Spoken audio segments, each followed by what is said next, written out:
G'day, guys. Welcome back to the Life Outside podcast. This is episode 2 of the show, and I'm very excited to be back with you all.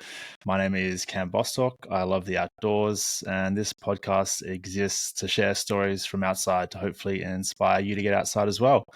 Today, we have our very first guests on the Life Outside podcast, Dan and Emma. For those who don't know, I recently completed my 140-day trek across America on the Pacific Crest Trail. I started the trail alone, but very soon started to meet some other incredible humans who are also taking on the challenge of hiking 2,650 miles from Mexico to Canada. Dan and Em were two of those individuals, and we ended up hiking almost the entire trail together. We experienced all the ups and downs of trail in our little trail family and ultimately completed the trail together, which was about 6 weeks ago at this point. Stoked to have you guys. How's it going? Hello. Good to Thanks see for you. having us. Yes, very good to see you guys. Can't believe it's been 6 weeks. I think we're all home now. It's it's pretty surreal how you guys are settling back into regular life. Well, I only got back to Australia maybe 3 or 4 days ago, so I haven't begun that process just yet. Still running on that adrenaline of the hike and then traveling 6 weeks around the States. Yeah, unreal. And Em, Yeah, you've been home for a while. Yeah, I've been back to normal life for a while now. I've been working. I think I started work back on October 15th. So I'm back at my desk, which is basically the opposite of trail life. So it's taken some time to adjust, like just doing normal day-to-day things. But definitely getting more acclimated the last few weeks. Yeah, it's definitely a big shift coming from trail. So Dan is based in Adelaide, Australia. Actually the same country as me, but different time zone and pretty far away still. I'm in Perth, and Em is in Tacoma, Washington. So currently 7 a.m. in Tacoma, I believe. It's 10 p.m. here. It's almost 1 a.m. for Dan, so we're a bit all over the shop at the moment. Yeah, excited for this episode with you guys and to catch up a little bit. We had a ton of questions come through from all the viewers who followed the journey. All three of us were posting a bit online, and plenty of people were pretty invested, which is pretty cool.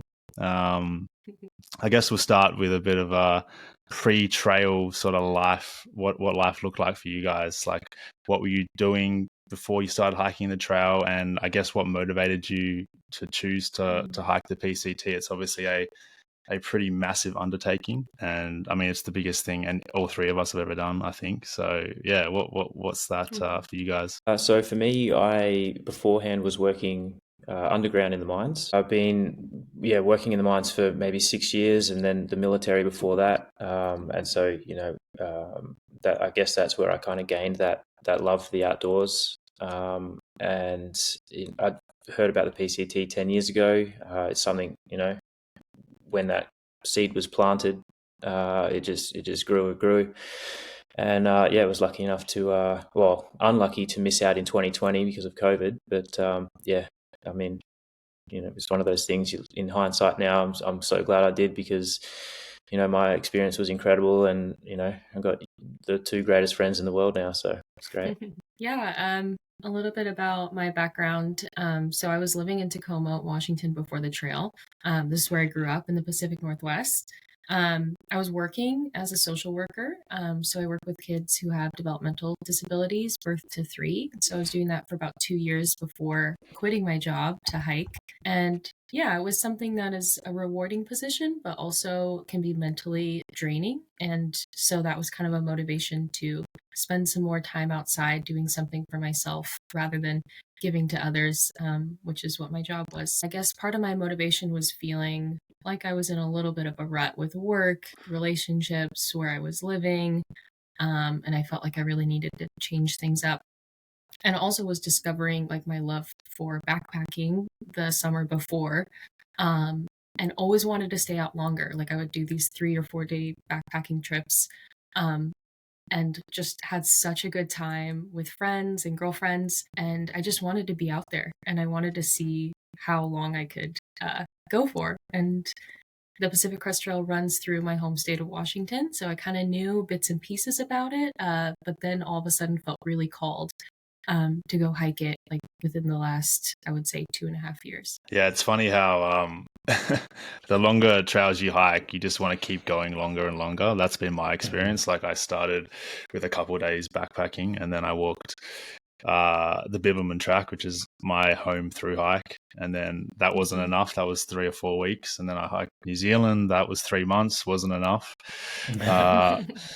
I think So you jumped what's probably next from then? like a couple of days. Yeah, I don't know what's next. It doesn't get much bigger. What was the longest backpacking trip you guys have done prior to the PCT? So I did the Camino, which was maybe 800 kilometers, and then there was a hike in Sweden called the Kungsleden or the King's Trail. That was 450 k's. So yeah, obviously nothing in comparison to the PCT, but still a bit of a walk. Yeah. Yeah, for me, it's very short. Like, I really didn't do any long trails before this. I did parts of the Wonderland Trail, but the longest backpacking trip I did was 4 days, maybe 20 miles. Yeah, bit of a jump up. Although I feel like that was pretty common on the trail. Like lots of people hadn't done big trails before. It was like, maybe a week at most. Yeah. And I mean, you hear it all the time, but like through hiking is essentially just a lot of small backpacking trips back to back to back. So if you've done it once, there's no reason why you can't do it, 30 times in a row or whatever it was. Yeah, exactly right. But big jump for all of us. I think 140 days on trail is pretty crazy. Oh, we'll get into some of the questions that people have sent in, and there's some good ones here. So Amber asks, how does a trail family form? How do you end up sticking together with people that you meet? It's a good question, I think, because when I came onto the PCT, I had no idea how it was going to work with other people. Like I knew that trail families were super popular. Like lots of people, I guess, form trail families, but I expected to hike alone just because that has been my experience on other trails. I don't know what you guys are expecting coming into it, but it's very interesting how, people kind of get together and form trail families. Yeah, I was definitely looking forward to forming a trail family. That was definitely one of the pulls to come and do this hike, just to share that experience with so many people and create that bond and those memories. But yeah, I definitely stuck to myself for the first few days. I didn't want to be influenced by anyone else's pace or anything like that could potentially cause me to hike further than my body was ready to hike and all that sort of stuff. I didn't want to run the risk of any injuries. Yeah, I stuck to myself for probably the first 4 days, and then I think that's when I met you, Cam. Well, I met you day 1, but I think day 4 or 5 is when we kind of, it was like, all right, I think we're on here. Let's go. Yeah. Yeah, I think for me, I didn't really know what to expect. I did know trail families existed and that sometimes they would be really big, like 7, 10 people. But I never saw myself in that situation. When you start, there's a lot of people in the desert. There's tons of hikers. Thousands. Yeah. So you're just meeting people every day throughout your day. You're camping next to new people. And so really everyone's just trying to find their footing. I feel like I was just trying to figure out what felt good. It was such a new experience. You're just taking in so much information. But I think really it's very natural and organic, the way trail families are formed, because you're just seeing and creating relationships as you go. And if it feels good, then you want to keep hiking with them. And so that's kind of how it felt for me with Cam and Dan, was just being oh, these guys are really nice. I didn't know if we were going to hike together or not. And then it just kind of started to work out. We, got on trail the same day from town, and our pace was kind of similar, and we had good conversations. So yeah, it's pretty organic. I met Chris and Lisa on day 1 as well. And, I'd bump into them at a lunch spot, and then the first camp spot at night. And, it was like, no, I'm not hiking with these people, I'm doing my own thing. And then the next day we're at the same lunch spot and the same camp. No, I'm like, no, this is, and then it's like, oh, okay, these are my people, Yeah, it just happens. I mean, we always say the trail provides. I think the trail provides people as well, especially at the beginning when there's so many people running around. You just tend to run into the same people, and it just happens organically. Yeah, I guess a bit of context with the trail fam, because we had a group of 7 for the longest time on trail. It wasn't just us 3 from the start. So, yeah, us 3, we all met at Scout and Frodo, which is a trail angel house in San Diego. I think I've talked a bit about it before. We had 4 other members that we eventually grouped up with, which was Leah, Lisa, oh, God damn it, Chris and Patrick. I almost forgot who we hiked with for a second there. Chris, Patrick, Leah, Lisa. And we pretty much all met at Scout and Frodo, which was crazy. Obviously, like, I didn't plan to hike with any of you guys at that point, but I guess we had that initial contact. And like you said, Dan, just kept crossing paths throughout. And I think it was by day 17, I think, that all 7 of us were hiking together. But yeah, me and you, Dan, were hiking from like day 5. And we stuck as a group of 7 until, when was it, like the end of the Sierra Nevada? Yeah, South Lake Tahoe, which was 2 months in, I guess, maybe. Yeah, and that's when we sort of split off as a trio, or maybe a bit further on. It was just me and Dan for a little bit there. We got left behind. But yeah, I would say, for context also, I started 2 days before you guys did. So that's right. I remember meeting you, Cam, at Scout and Frodo's and being like, bye, see you later, thinking I'd never see you again. Yeah, you started a couple of days before. Yeah, so that kind of changed things. So I was April 28th and you guys were April 30th. So I was like ahead, and then I'd see you guys, and then so we kind of our timelines were different until Big Bear. So yeah. Actually, I just want to add one more thing to this. I've told you about this, Cam, but I don't think others knew. So I wasn't certain that I was going to hike the PCT until literally. So I started day 30th of April, and I left Australia on the 26th, arriving in America on the 27th. I booked my flight to America on the 26th. You know, that's how spur of the moment it was. And so the lead up to that was me not committed to it because of things that were going on at home and stuff like that. But you were posting every day, and I was like, I can't watch this guy. And so because I followed you on Instagram before I met you. And so I unfollowed you because I'm like, I can't have this guy in my ear, you know, telling me how good and great everything's going to be, and I'm not going to do it. And then so I refollowed you, and then you were like, oh, because I think you had a mid-May start date initially. Yeah. And then so once I refollowed you, your next video is like, oh, I'm starting April 30. I'm like, oh I'm good. Like, I don't want to meet this guy, you know, like I love what he does. You know, he inspires me. Like, I don't like, what's he going to be like, you know? But dude, when I got to Scout and Photos, you were the first person to come straight up to me, and you shook my hand and you introduced yourself, and I'm like, he's all right. He's all right. And then from then on, I was just like, this guy's a legend. Well, I looked at you and you looked Australian to me, so I'm just like, I need to talk to this dude because there's too many weird foreigners around. I just wanted to talk about like football or something. But it probably is a good segue into the next question from Amber, which is, what was our first impressions of each other?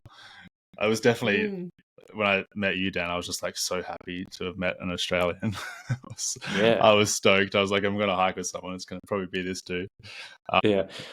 I don't know if I remember the exact moment I saw you, Am, but I definitely like met you and Leah when you came to Scout and Photos. I thought you guys were pretty cool, but I think I knew you guys were starting a few days earlier.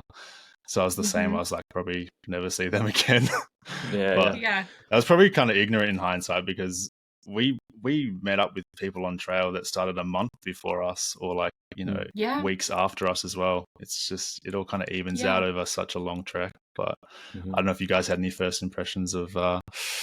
Well, it was interesting because I rocked up at 6 o'clock at night at Scout and Frodo's when they have got everybody in the circle and they're introducing themselves and, they're giving their inspiring talk. And I've walked in with my pack on, but in city clothes. So I've got jeans, I've got my Reeboks on, I've got like a some sort of shirt and hat, and just the complete opposite of a hiker. And I just walked in, I'm like, I got to change, So I've like ducked into the tent, thrown on my hiker clothes, but that's when you come up to me and you introduce yourself, and I was like, okay, so that's sweet.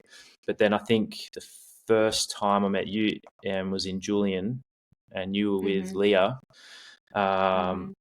Yeah, and so that I think at that stage it was just you and I, Cam, and then we bumped into Emma and Leah, and I think we only had a chat for maybe an hour before you and Leah headed out. But obviously you clearly left an impression, and I think when Lisa and Chris caught up to us as well, and jumped into our trail family, I think we're pretty keen to bring you guys in as well. Yeah. Yeah, I would say similar for me. I mean, I met you, Cam, at Scout and Photos, and I remember thinking, oh, he seems like a really nice guy. You were kind of quiet and very sweet. And so we had that whole night together, like discussing things before the trail. And I really thought, I'm never going to see this guy again. So I wasn't sure what That's to good think. while it lasted. Yeah, I was like, okay, nice guy, bye. And when I saw you, Dan, when I was already in Julian for the night, and then you guys came up. It was like a super hot day. I remember Cam, like, you looked really tired because there was that scissors crossing. Like, it was like that was a super brutally hot day. That was brutal. Yeah. Yes. Yeah. And so you guys looked so tired, but that's when I met you, Dan, because you got to Scout and Photos the day I left. So I left that morning, I think, and then you got there that evening. So I never met you then. So when I saw you in town, I thought, he's really nice, and I thought you were really funny. I think you were cracking some jokes, and and I really thought you guys were so fast as well. You were already catching up after being, starting 2 days after me. So I was like, these guys are gonna pass me. I'll never see them. But I thought you guys were both really, really nice people. Yeah, I think we all clicked pretty fast, which is I guess how trail families form. And you definitely don't click with everyone. I think we chatted about it on the trail a bit. Like, there's so many people on trail, and you don't get along with everyone. It's just that's everyday life as well, I guess. But you do find your people. Yeah. Aberhart asks, did you guys plan which parts of the day you'd walk separately and together, or you just wing it? And also Broham asks, who decides when to get up, how far to go that day, that kind of stuff, which I think is a good question because, I don't think anyone really decides anything. We kind of we do wing it a lot, don't we? Mm-hmm. Definitely at the start, I would say so. Yeah, because like nothing's planned more than like a day ahead ever, really. No. It's like we don't know where we're camping until pretty much like maybe the night before we chat about it or whatever. Yeah.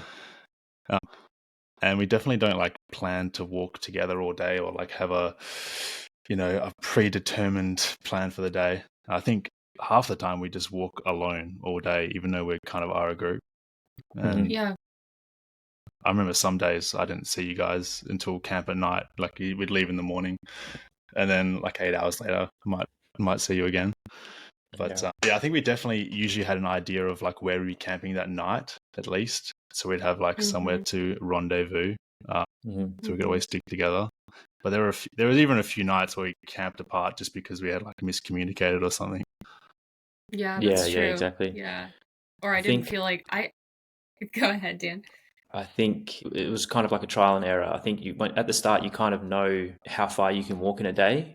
And so if you plan to do the 25 miles or the 30 miles or something like that, you know that, okay, I'm probably going to need to get up a little bit earlier. And then, it's just from there, your body adjusts and adapts over time. And so you know that you can do that.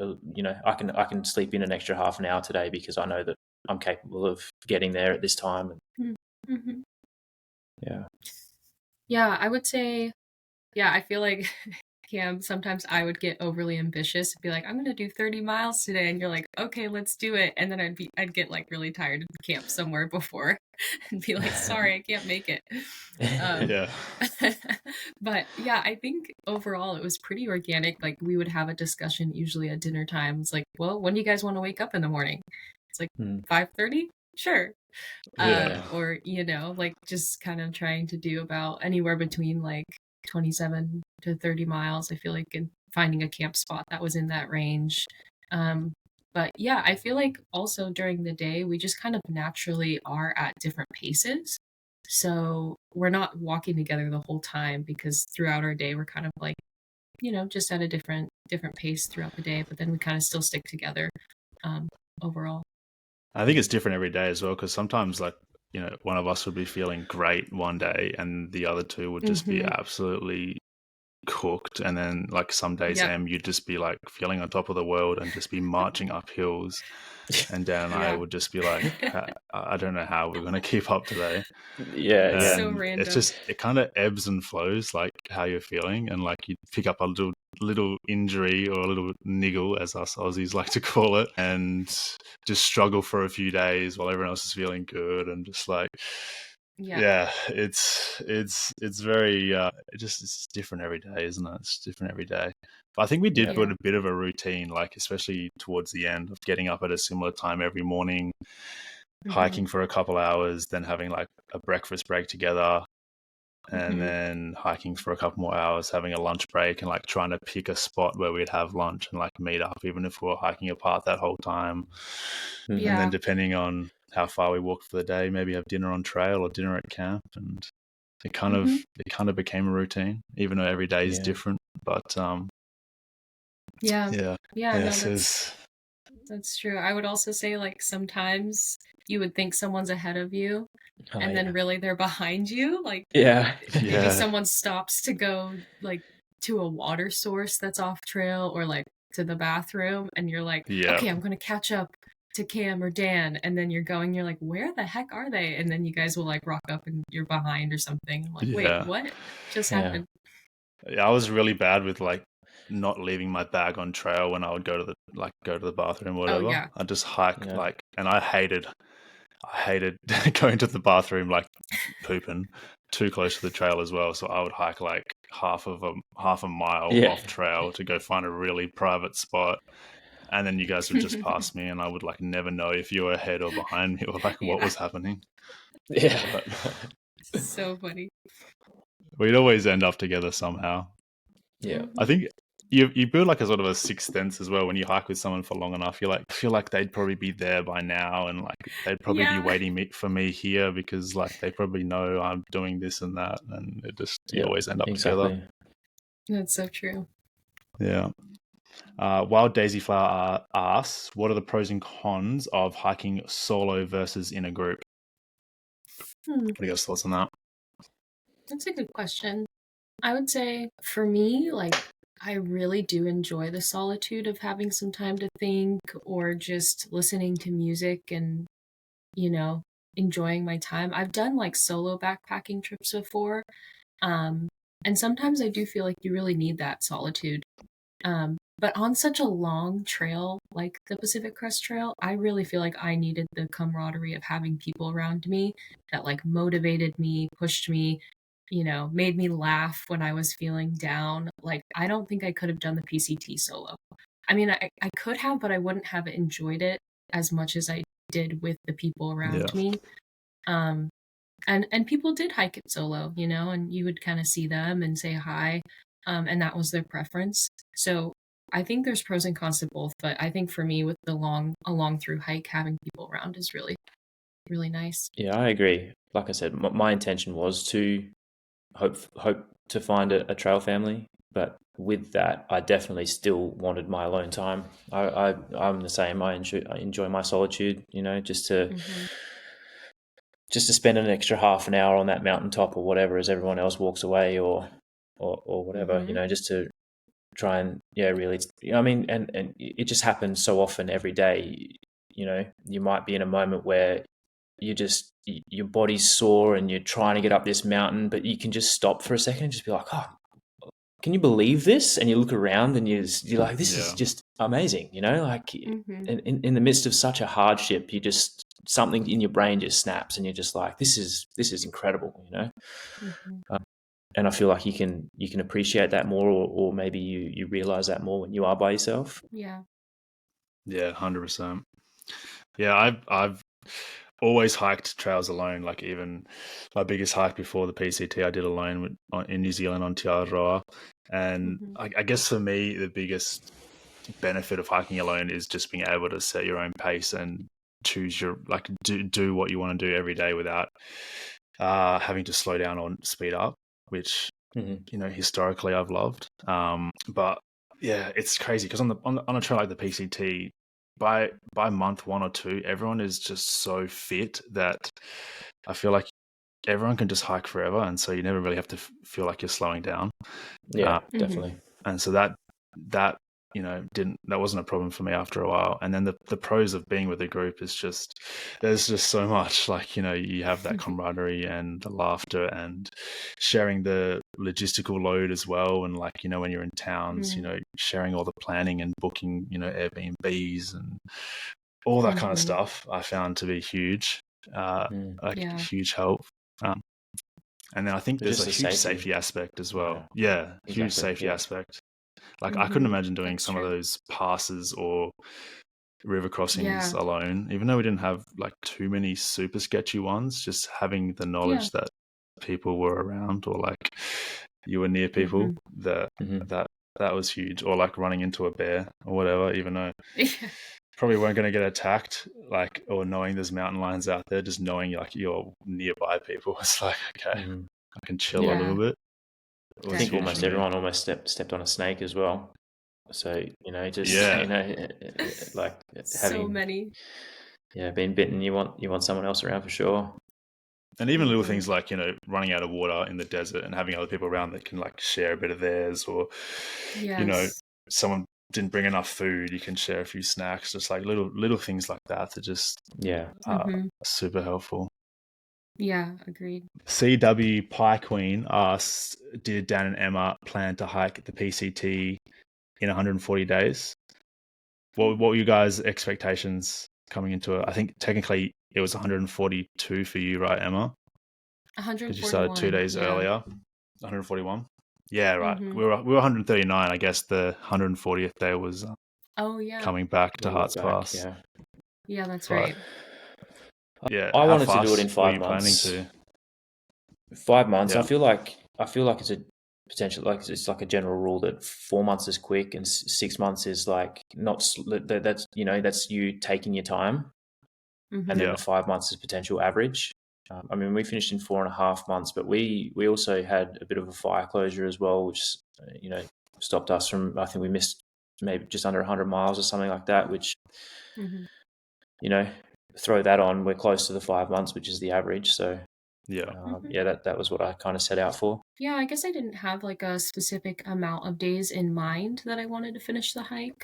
I just knew that I wanted to do the whole thing, and so I just gave myself, I didn't have anything to come back to really, like a specific timeline or date to go back to work or anything like that. So I just had as many days as I needed to finish the trail. Yeah. I came in wanting to probably hike in at about 4 months. I think 120 days was roughly what I had planned, but it was just slower than I thought. Yeah, the PCT is a hard trail. It's just a hard trail. Yeah, there's so much vert, and there's so many like random challenges and mountains to climb and stuff like that. So I feel like we pushed pretty hard most of the time to finish in like the 4.5 months. I think definitely more people probably finish a bit slower than that. Yeah, I think so. Lamb Chop asks, how did you guys afford to do this hike? Which is probably one of the most common questions people ask, especially if they're wanting to do the PCT. I think you can spend such a vastly different amount of money on the trail depending how you hike it. But I think all three of us kind of just saved up money, knowing that we were going to do it right, and then sent it. Yeah, absolutely. People save for a house. I was saving for the PCT, like 10 years ago. That's my savings account was my PCT account. I wasn't necessarily always putting money into it, but that separate account, that was always for this. So I definitely spent more than I probably needed to, but at the same time, this was the thing I have wanted to do forever. So no amount of, like, nothing was going to stop me from, you know, buying a chocolate bar and a hamburger and a beer and a cider and all at once, like, just Yeah. I was just living it up. So Yeah, I think for me, it did require a lot of sacrifice. And I think for a lot of people, it does. I had a decent paying job, and that helped a lot. And so when I decided, okay, now is the time to start saving, I think I probably only saved for about a year, maybe a year and a half, when I knew I was like, okay, I'm committed to this. And so that looked like moving back in with my mom, which wasn't, my first and favorite choice, but it was something I had to do because I knew that I could save more money if I did that. So I relied on my family. I asked my grandparents to help support me. I basically did whatever I could to save up as much money as I could, to make sure I could get out there. And so it did require some sacrifice and just making sure I was making enough at my work. I would have taken on a second job if I really needed to make it happen. Like when you're that motivated to get out there, it's like Yeah. you'll do anything. So, yeah. Do you guys know how much you spent total? Have you added it up? I don't want to know, so I probably won't ever look at that. I'll just look at my photos instead. Yeah, I mean, I haven't either. I would probably say I spent anywhere between like 7 and 9,000 US dollars. If I had to guess, Yeah. I actually haven't looked at it all together, but it's expensive. I mean, Yeah, I think I food, spent more than that. accommodation. Yeah, I would say Yeah. around 7 to 10. Yeah, I think I worked it out roughly just because I had to do my taxes when I got home. I spent about 10 or 11, about 11,000, I think, US dollars. Yeah. Yeah, not US, including yeah, my exactly. flights over. Yeah, so that's what's that, 17,000 Australian dollars. So it seems like quite a lot when you say it like that, but we were out there for 5 months almost. Yeah. Yeah. Yeah. I mean, I So, think you could do it cheaper too if you wanted to. Like a lot of definitely. people were living more frugally, getting what they needed from hiker boxes if people had leftover food. But yeah, like Dan said, I found it really hard to control myself when it came to like town food and making sure you're eating enough calories. Yeah. Yeah, it's fun. We definitely didn't hold back in like towns and stuff. I don't think we just ate out all the time and lived it up when we were in towns. But obviously, like, you don't spend any money when you're on the trail section, so you kind of feel like you deserve it. But then, like you said, like some people were just super frugal, and I can't imagine they would have spent like more than 5,000 US dollars because like people would just, like, for those who don't know, like in towns, there's often what's called a hiker box where, like, say we walked into town and we had like a resupply package that we sent there. We had too much food to take out into the next trail section. We'd put like all our extra food into the hiker box so the next hiker could sort of benefit from that. Some people would just like live out of those hiker boxes. And I think we definitely like took stuff when it was good stuff or whatever, but we definitely, I don't think we looked too hard. We just would buy what we liked and spend what it cost, I guess. But yeah, I think as Aussies, we kind of get screwed with the currency exchange, the conversion. And flights. Like my flight was like $100 to get to San Diego. We had to fly by 24 hours across the world. It's crazy. That's a commitment. But so worth it. So worth it. Oh, for sure. Michelle asks, what were your trail names? Everyone wants to know what the trail names are. I refrained from telling everyone what your guys' trail names were in my last episode, so you can tell the stories yourself. But obviously, I didn't really have one. You guys both adopted one by the end of it, though. By the end of it, I think just as a take home, we never called each other by trail names or anything like that. No, we didn't. We didn't. It was a little memento that I was, by the end of it, I was like, I'll take this home. But yeah, so mine was, every time we go to into a town and it was time to eat, town food, I'd always say, no onion, please. No onion, no onion, no onion. And it became Nunyon, Nunyon, Nunyon, So yeah, my trail name is Nunyon or No Onion. And I'd always take your onion. It was a good You would, yeah, because I would say onions. no onion, and then there would be onion. But my man would take that off me very quickly. That's funny. Yeah, yeah, trail names are fun. I really wanted one from the start. I thought they were fun and cute. I know you guys were more reluctant to take on the proposed trail names. Yeah, I think we had Um, different mindsets yeah, for trail names coming into it. yeah. Mine was Goldfish, which I've told this story quite a few times. And that's another thing is once you have one, everyone will ask how you Oh, got it. exactly. Yeah, I've heard you tell this story about 1,000,000 times, but you're I'm probably so really tired. you're really good at it at this point, and the people want to know. Yeah. So essentially, this happened probably week 2, maybe week 1 actually. I started the trail in the desert and had really bad blisters. They were giant, and so I specifically remember the hike from Mike's place to Little Bear Hostel. It was about 20 miles. And I was dying. Like I had these huge blisters on my heels that turned into blood blisters. And so by the time I got to the Little Bear Hostel, um, they were just so bad. So I took off my shoes. The kind people at Little Bear helped me take care of them because I just didn't know how to take care of my feet. So I ended up popping them. This is really gross. Ended up popping and draining them. And then basically my feet were just healing. So we get into the town of Idlewild and we had rented like a cabin with a hot tub. And I really wanted to go in the hot tub, but didn't want to infect my foot. So I took a giant like plastic bag and duct taped it around my leg, and put my leg in the hot tub. And I was like, oh, this is working great. Pulled out my leg and it was like filled with water. And so my foot was just in this submerged bag of water. And so everyone's like, you're a goldfish now, like a goldfish in a bag. Yeah. Yeah, Love that's it. great. Yeah. Yeah, like Dan said though, I don't think we ever called you Goldfish, right? Like ever. No. And No. honestly, it is kind of weird to call people like hot dog, like there's a guy named Hot Dog. You know, there's just these funny names and you're referring and you don't know their real names a lot of the time. Yeah, So you're like, "Oh, yeah." that's why I don't like trail names, because I want to know someone's real name Yeah, and I want exactly them to right. know my real name. And Yeah. it Yeah. always felt weird to me, like when someone It's like almost introduces themselves, impersonal. they're like, "Yeah, Mm. hey, I'm Hot Dog" or whatever. It's funny though because not everyone wants to reveal their real name. It's almost Yeah. like they have like a separate identity on trail. And so Yeah, they can use a trail name to kind of like become a different version of themselves. I don't know. Yeah. like even whenever we'd meet new people and like you'd introduce yourself as Goldfish, I'm like, "Oh yeah, Who is that? that's Emma." Yeah. Yeah.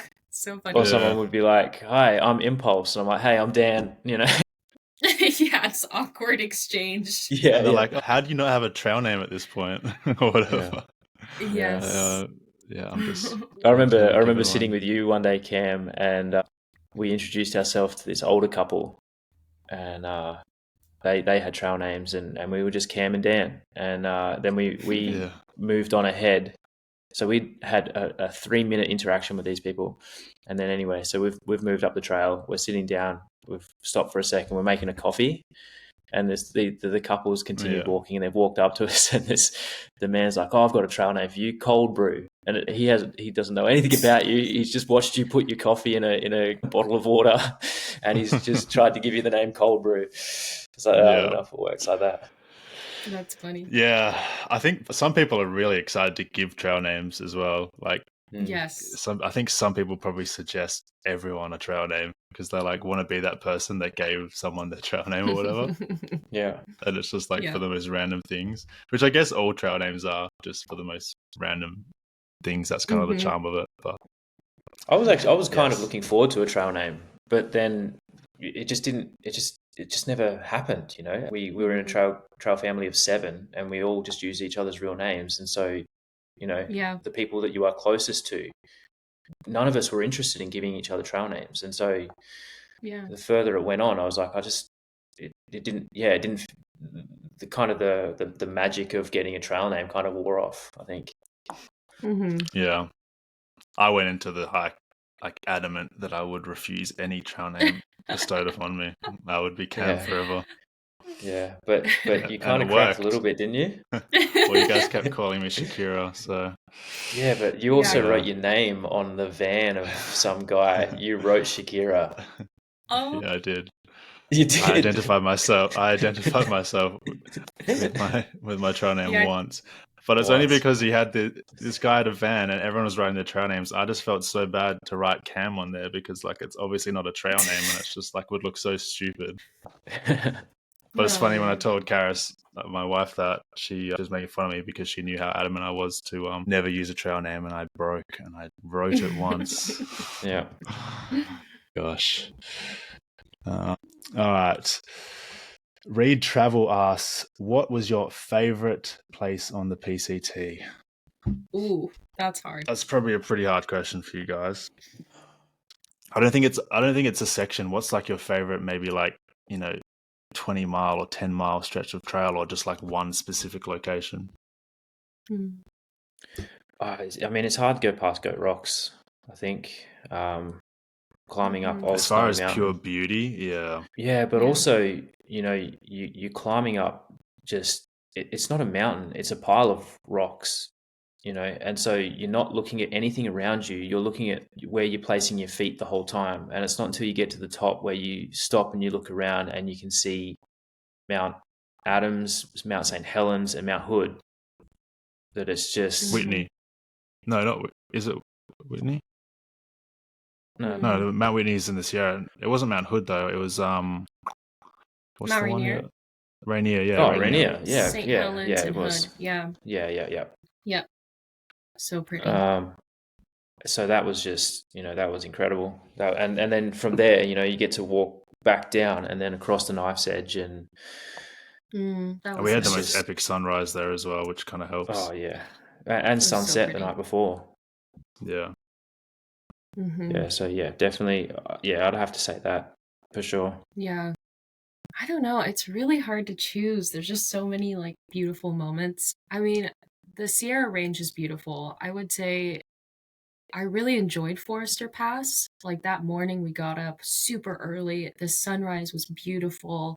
You've got all these just amazing landscapes around you. You've got water and snow and granite, and it just felt like I was walking in a very unknown, beautiful place.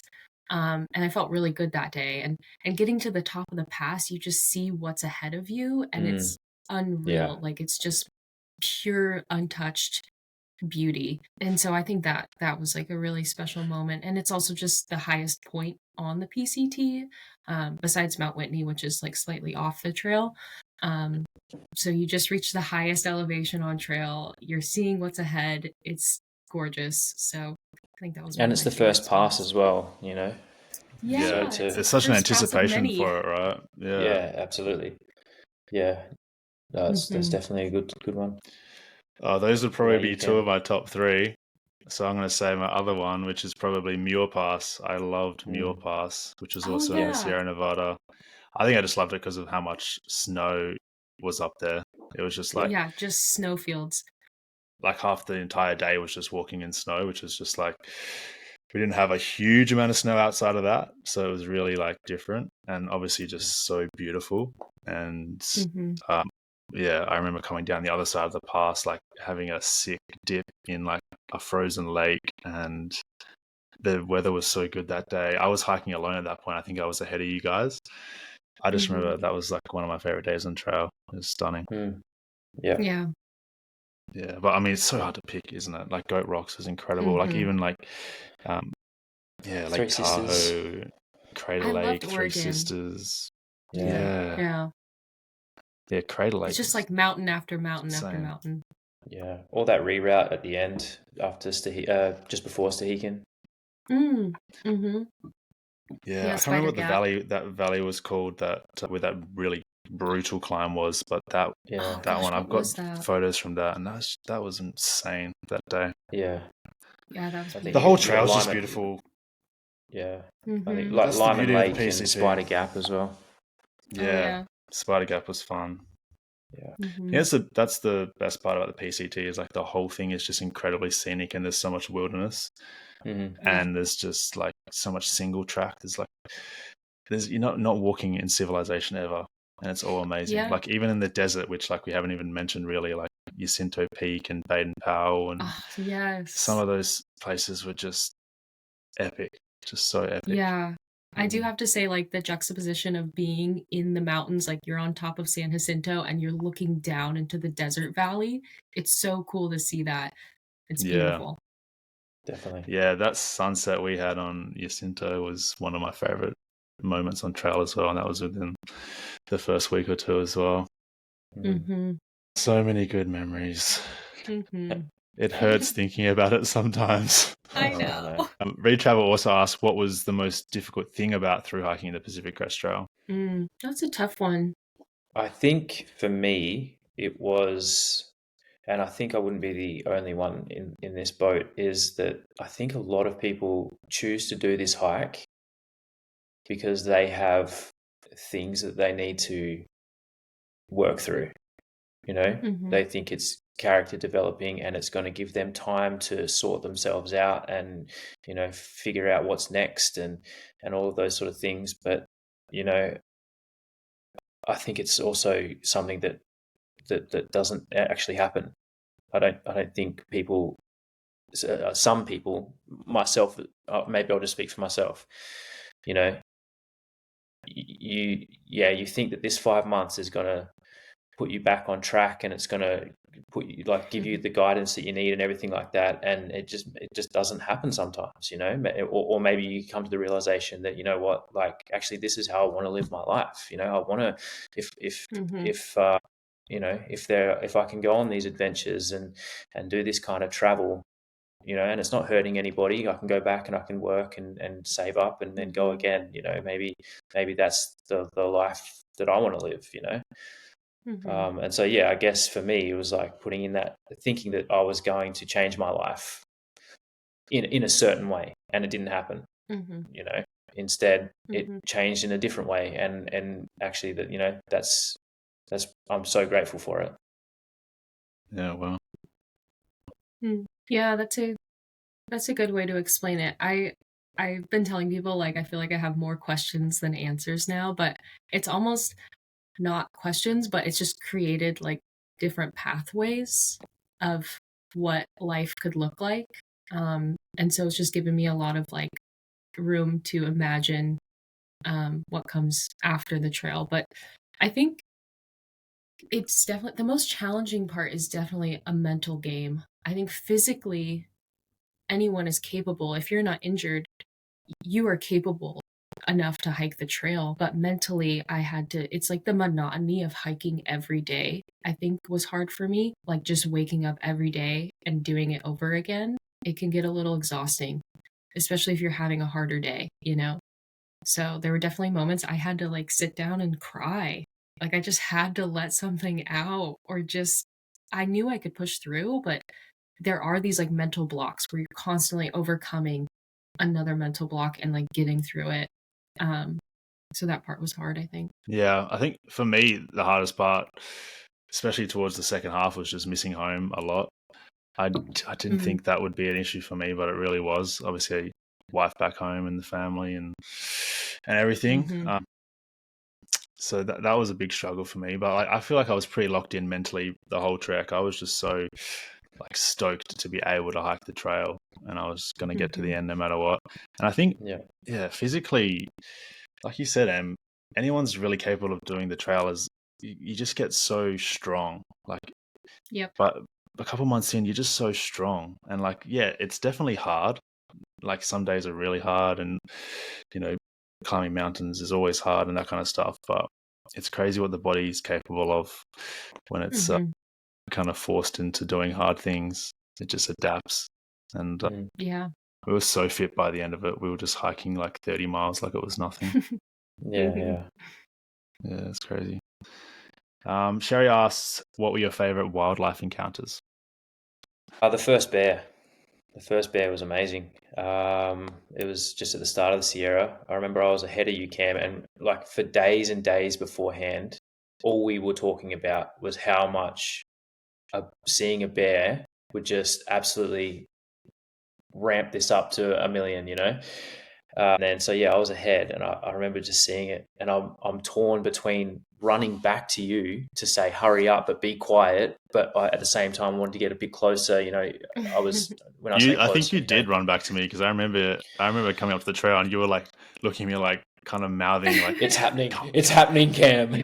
And I was like, what's going on? And then like eventually I figured it out. Yeah, but that was such a cool moment. I mean, it wasn't an adult.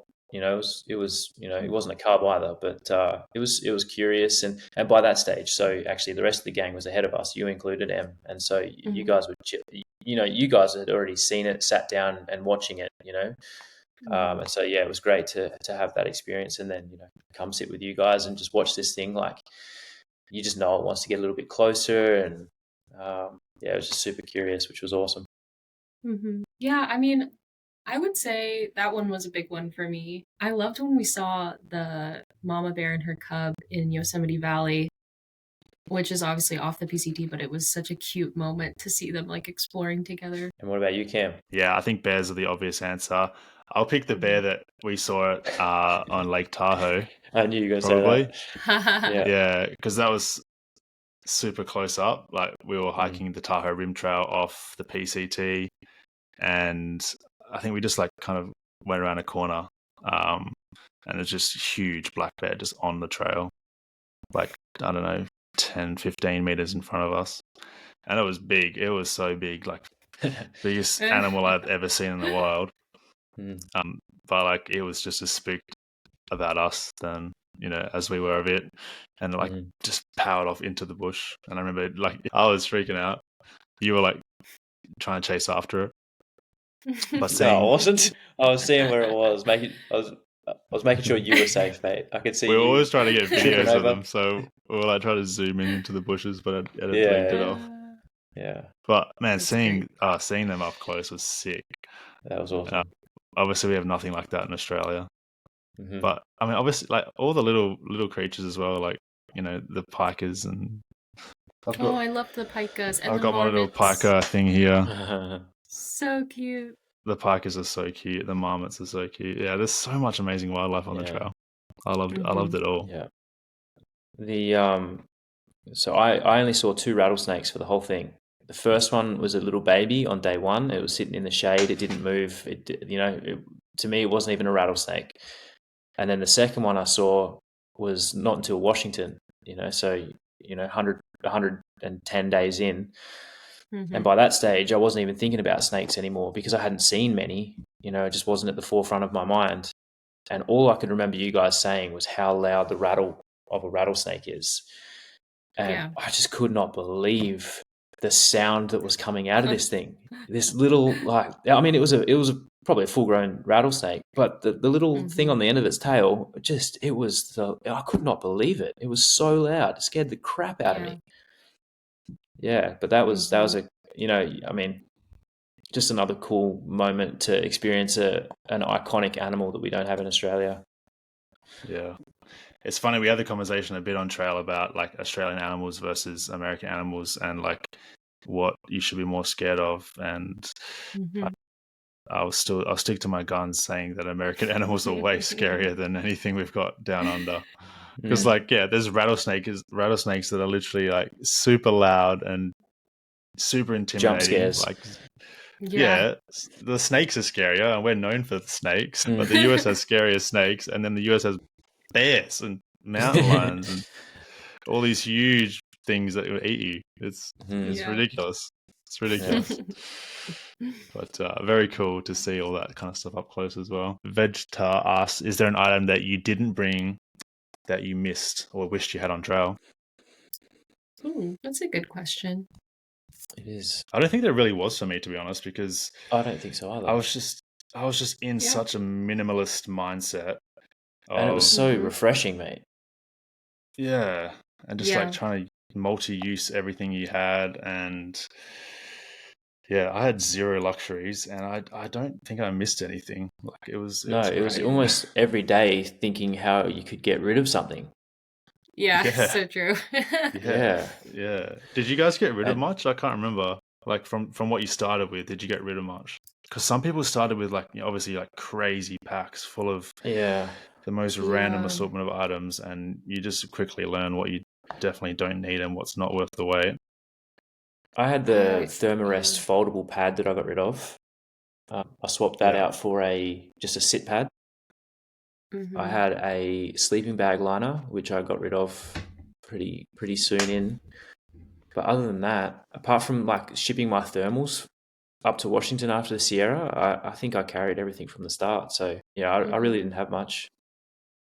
Yeah, same. I feel like I got rid of like my map. Like I had a paper map. Really didn't need to have one of those. And I think I got rid of like my fleece and I just wore my puffy after a while. But if I were to carry something, I wish I would have had like art supplies, like a little like watercolor kit or like something that I could have drawn like what I was seeing. I think that would have been nice. But I just, again, I was so like, I don't want to carry anything I don't have to kind of thing. Yeah, that kind of reminds me of like one thing that would have been cool to have that I saw other people have was like, people bring fishing rods up into the mountains and stuff. Oh, yes. I don't know if it's something I would have necessarily done, but I just remember every time I saw someone with a fishing rod, like, they just stop whenever they want at a lake, randomly catch something, cook it up to eat. Like, that is just a super cool idea. Yeah. That would have been awesome. So that would have been cool. But yeah, I'm the same. I don't think I really got rid of much from what I started with. Like maybe my rain pants I ditched, but that was about it. I think in hindsight, and in saying this, I probably would have never used it anyway. But I wish I brought a journal. I think, I'm really proud and happy with how I documented my PCT journey on Instagram. But that's the only way I documented it, and I would have. And I thought, like, I do, and I got this comment a lot. Like, I do feel like I was quite real and authentic, and things were hard, I would talk about it, and when things were great, I would talk about that too. But just to have my own little private little place to write my thoughts and feelings would have been, I think beneficial for me as well. But in saying that, I would have, day 3, that would have been the final entry. So I just love how much the phone can do, because I would do all of that just on my phone. Just multi-use tools. But I totally get it. Like, some people prefer like writing stuff down or whatever. There's lots of people that had journals, I think. Lucas asked, what did your diet look like throughout the trail? Regular asks, what were your favorite snacks? I think we all had our own sort of philosophy on food, all a bit different. Well, mine was very different. I was vegan for 4 years before I started the trail. And day 7, I was no longer vegan. I didn't plan my first food, my first shop. I just kind of, I was running late, I was like behind, and I felt like I was in a rush to kind of shop. And I was definitely calorie deficient from the start. And I think day 7, I was really feeling it. I was dizzy. I was seeing spots. And then when we got to Paradise Valley Cafe, nothing was stopping me from eating a burger. And so, it was a huge change for me. But I still don't think I ever got enough calories. But for me personally, there was no way I could have done that trail as a vegan. There was definitely people out there that were, and they were a lot smarter about it than way more smarter than I was. But I think for me, I just couldn't do it anymore. Gave in, and I think I probably needed to. Yeah, I think for me, my diet was like that of like a 5-year-old. You're eating like garbage. Like I was eating Pop-Tarts, like Cheetos, like just like chips, whatever. I don't know, just high fat, high sugar, lots of candy, or sorry, lollies, if you're from Lollies. Well done. like gummies. I tried to stay consistent. Like I always had protein powder and multivitamins, lots of electrolyte powder. But it always changed because you're going to different grocery stores, you're grabbing whatever you can, whatever's left. By the end of it, I would not touch a tuna packet. I despised those. So there were things that I got sick of. Oh, ramen bombs. So that's where you're mixing ramen and instant mashed potatoes. At first, delicious, salty, They start yummy. off great, yeah. Yeah, and then it's like I can't even stomach this. But what was always like a nice little treat was I remember, Dan, one time we packed out like an avocado and like a can of Coke and like putting an avocado with salt and pepper on a tortilla and then having a soda. I was like, this is perfect. So if you can pack out fresh veg, that's always nice too. Definitely. Yeah, whenever I could get an avocado or an apple or something like out on the second day on trail or whatever, it was the best thing ever. What was like your go-to dinners? Well, I couldn't eat a ramen bomb or ramen or mashed potato after day 8.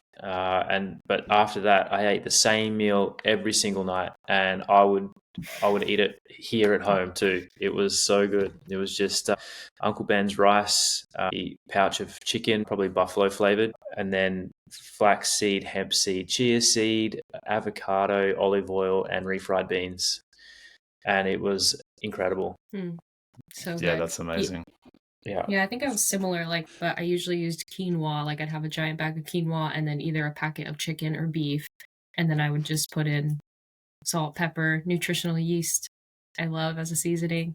But yeah, I would get sick of that as well. So maybe rice and refried beans and then cheese, if I could pack out some cheese packets. Tortillas. Yeah, I was definitely more of a ramen fiend than you guys were. Yeah, you were. Yeah, I don't know how you did it. I felt sick looking at you. I can't. I don't think I could eat ramen at home now. But I think by the end of it, I was more onto the rice. I think you brought me to the light side, Dan. So like rice with beef jerky and like maybe a bit of peanut butter and avocado if I had it. I just went camping this weekend past and I literally had that. I had beef jerky in Uncle Ben's rice and avocado.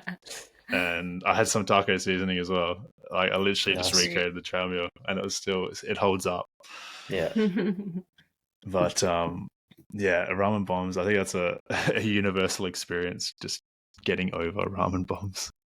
Yeah. They're so gross. Rochelle asked, what's the funniest memory you share together? Well, we definitely had some laughs. Oh, man. I don't know. And the thing is that was my favorite part, man. Like, so I think it was, where's Etna?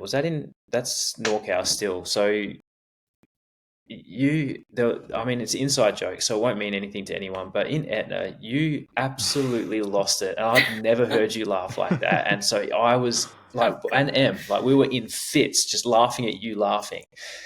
And I think since then, it was my favorite thing was hearing you laugh because you just lost it every time. It was, I don't know. So I didn't remember what we laughed about half the time. Okay, I remember one. Remember when we were at the Mexican restaurant in, where was that? Agua Dulce. Agua Dulce, yeah. And the bench kept falling and we were just so delirious. That was Chris, I was drinking a margarita. Yeah, it was Chris. Yeah. Chris was just on one and I was delusionally laughing. It just felt like a fever dream. I remember being in tears that night, yeah. And then we went outside and set up our tents in a millipede nest. Oh yeah. Yeah, a bunch of earwigs. Oh, is it earwigs? Earwigs, that's right. Yeah. Oh, speaking of getting laughed at, that next morning, we packed up. Like Chris had ants all over his tent. All of us had millipedes in every nook and cranny. And I packed everything up. I put my shoes on, got dressed, walked back over to where we're meeting up. And Lisa's like, "Oh, did you check your shoes for the millipedes?" I'm like, I didn't. I think they're clean. And I took one shoe off and there was 20 in there, in my feet. And that was laughs at my expense. That was the worst place to camp ever. It was. I think it was so bad. I would probably put that as the worst night. Yeah. Yeah. It was. Was there any other terrible nights camping? I don't know. Ooh, I don't know. I think mostly we picked good sites. Yeah, that was a bad one. That was definitely the worst. There's a couple of questions for Emma specifically, being a female on trail. I guess you have a different experience to us guys. Regan Mhm. asked, Emma, as a chick, did you have any distinct challenges that the guys did not? And Anna also asked, did you ever have any moments feeling unsafe on trail as a female? That's a good question. I definitely think your experience changes as a female versus a male on trail. I actually was surprised with how many females were on trail um, compared to men, because everyone thinks it's just a bunch of men hiking, but really it's like a decent ratio of men and women. I'd almost say Um, 50-50 or Yeah. 60-40, but like close to yeah, 50. yeah, I would say so. So I was really happy about that because I feel like I was represented and I could make girlfriends, and that was really nice. Yeah, I wouldn't say I faced anything differently than you guys did. You know, there is like, this might be TMI, but like, you know, women have periods, so that's something you have to think about when you're on trail. Um, I just chose to skip mine so that I didn't have to deal with, you know, packing anything extra out. So that's something. I would say my energy levels changed sometimes, depending on where I was in my cycle. And sometimes I would get weird comments from like day hikers, like, "Are you out here alone? Like, are you okay? Are you safe? Are you with anyone else?" So sometimes I'd get those comments, which I understand. You know, you're in like intense climates, and people are like making sure you're good. But sometimes I thought that was funny. Um, and honestly, I felt safe 99% of the time. There was never anything from another PCT hiker that made me feel uncomfortable. Um, the only night I can think of where I felt slightly unsafe was when we were going into Tahoe, like Lake Tahoe, and I had hiked ahead of you guys a few miles. Like I was feeling good that day, so I was like, I'm going to keep going. And I camped alone. So I set up camp. It was like probably 9, maybe 8:39, and I was alone at this campsite. And then maybe around 10:30, two guys came up and set up their tents right next to mine. I think they were like backpackers, like they weren't PCT hikers, and they were being really loud and shining their light in my tent, and it was kind of a scary moment because I wanted to tell them to turn on their red light or to be a little bit quieter because I was trying to sleep. But then I realized that if they found out I was just alone and a female, that puts me at risk of danger. And so I really felt like I had lost my voice that night. And I was really scared. I mean, they were fine, they were just hikers, but it did feel like I had lost a little bit of power in that moment. So I was a little nervous. And I did carry pepper spray and like a giant knife the whole time I was on trail, but I I never, borrowed that knife obviously. so much. Yeah, the only reason I used a knife was to like cut open an avocado or cut some cheese up. But yeah, so there were things I was thinking about, I think, as a female, but nothing besides that felt scary. Yeah, I think that's probably what most chicks would say on trail, at least like some of the ones Yeah. that I talk to. It's funny though, like how it's funny how people underestimate like a female's ability on trail, because I Mm-hmm. think at least in our group, you were the strongest hiker a lot of days. You know, Yeah. you'd out hike me and Thanks. Dan all the time, and there were so many girls on trail who were absolutely crushing miles. Yeah, And and it's older funny, I women think, too.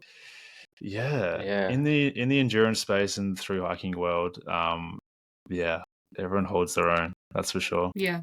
Yeah, But so true. also the times that you'd be like, my shoulder's a little bit sore, and we'd be like, oh, well, how long you had this for? And you're like, oh, a couple of weeks, and we're like only hearing about it for the first time. You know, your resilience to just be like, Yeah. I don't know, yeah, I don't know. It's very admirable. I appreciate that. Thank you. Yeah. Paris also asks, how did you deal with your long hair out on trail? It's not That's a something good that I've had to think question. about, but I think probably a lot of girls probably curious. Yeah, I mean, I did have very long hair on trail. I honestly didn't take care of it that well. I had a comb, like a lightweight comb. And so I'd brush out my hair probably every 4 days or when I got into town. So I just put it into two braids and I would leave the braids for probably 4 days. And honestly, they would turn into like basically a dread. So sometimes when I went to comb them out, it was really difficult. You also just don't have access to any hair care, really. And if you do in town, it's like the worst shampoo that you've ever seen. So mostly it was like, dipping into lakes, taking a shower when I could. But I really would just, honestly, it's kind of nice to have long hair because you can put it up in a ponytail, you can put it back. So I just put it in braids. And yeah, I actually just got a haircut for the first time in like a year. So that was nice. But it's pretty easy. Nice. I think we did not look after our body hair. We just shave it all off at certain points. Yeah. Yeah. Yeah, you don't have access to anything. You don't have a razor either. So like my armpits were long, had hairy legs. Just how it goes out there. It's just trail life. It's a different world. You've got to be willing to, I think, rough it a little bit, which is half the fun. It's half the fun. Yeah. So what's next? Kirsten asks, what is your dream hike, or what hike are you planning to do next, if any? The PCT is like the pinnacle of hiking for me. It's so hard to like answer what's next because there's nothing I feel like that's ever going to top it. But there is obviously plenty of other hikes out there. Yeah. There is, and like so, you and I, Cam, have got the Australian Alpine walking track in 3 weeks. Yeah. So that's 700 Ks. So that'll take a little bit of time, but yeah, I mean, a lot of things move to the top of my list now. I'd love to go spend some time in Mongolia and go live like with the nomads for a little while. I'd love to through hike the country of Jordan. But it's interesting that I think all three of us at one stage towards the end of the hike kind of had this mutual agreement that we didn't think we needed to do another 5-month hike again. Because you think about the experience that we've had, and then you think about what 5 months worth of adventures could look like outside of one single hike. You could do a whole bunch of things. But for me, and I agreed with you at the time, but as I was coming home back to Australia, I was just like, and I'm looking forward to these little adventures that I'll have, but the little adventures won't feel like home the way the PCT did. I felt at home on the PCT, and I feel like, I mean, they're all different, but I could potentially feel at home on the AT and the CDT and all that sort of stuff. So the fact that, I think I maybe started to change my mind a little bit, and that maybe one day in the future I might tackle one of those. Triple Crown. Well, we won't go that far just yet. Yeah, that's a good way to explain it. I feel like I really don't feel called at this point to do something as long. Like you said, Dan, like one adventure for 5 months. I'd rather do some smaller adventures altogether. I like the idea of the CDT and the AT, but the PCT really was just this giant thing. And I think I had enough motivation to really push through to get that done. But yeah, I think I'd be interested in doing some smaller through hikes like the Colorado Trail. I'd love to do the TA in New Zealand just because it's a different environment, different country. The Camino in Europe. I'd love to do some other types of trips other than hiking, like bike packing and things like that, just to kind of have some diversity of what I'm doing and what the adventure looks like. So yeah, that's kind of where I'm at right now. Nice. Yeah, I've got about 1 billion different places and trails I want to go to. But yeah, we've got the Australian Alps walking track coming up, which is exciting. So a little bit of a reunion there. But yeah, I don't know. I don't think I'm going to do a 5-month hike for a while. I think it's going to be more the shorter stuff. Yeah, I think mainly just like having a partner back home, leaving for that long is probably unrealistic to do it again. I've been very lucky to have the support to go off and do a couple of massive hikes the last couple of years. But I just want to go hiking with you guys again somewhere. So we'll have to make it happen. Europe, Asia, somewhere. The Let's reunion. I'm sure the people want to see it. So what's next? What's the immediate future look like for you guys now that the PCT done? I guess we're a month and a half removed from the trail. Em, you're back to work. Yeah. So I definitely grappled with like what I was going to do coming back. So I quit my job before the trail, so I didn't have anything lined up for when I got back. But my position did open up again to support the team for 6 months. So I'm on contract for 6 months at my job, which honestly is perfect because that gives me time to save up some money. And then I get to go and do more adventures and decide what's next. So yeah, I'm going to lay low for a little while, work, save some money, and then summer 2025, lots of things in the work. Hell yeah. Yeah, I think that's the same for me. You know, Cam, we got 3 to 4 weeks worth of hiking coming up, but I might knuckle down for a little bit and prioritize the second half of 2025 to be about all these little adventures that I want to do. You know, just see where that takes me around the world and do some different things as well. Mm-hmm. Unreal. Exciting times ahead. It's always is a bit of a reality check, though. I guess finishing the trail and having to go back to regular life and making money and doing adult things again. But lots to look forward to, which is really cool. Yeah. Well, I think we'll end it there. Thank you guys very much for joining me and staying up late, Dan, and getting up early, Em. Crazy time thanks zones. for having us. That was super fun. Yeah, it's been super good. Love you guys. Miss you guys. This has been great. Yes, love you guys so lots. Much. Yeah, you guys can follow Dan and Em on Instagram to follow their adventures, doing all kinds of stuff outdoors. And I'll leave the links in the description of the podcast below. Make sure you guys rate the show, leave your comments, leave your feedback, and I'll see you in the next one. Cheers. Bye. Thanks, mate.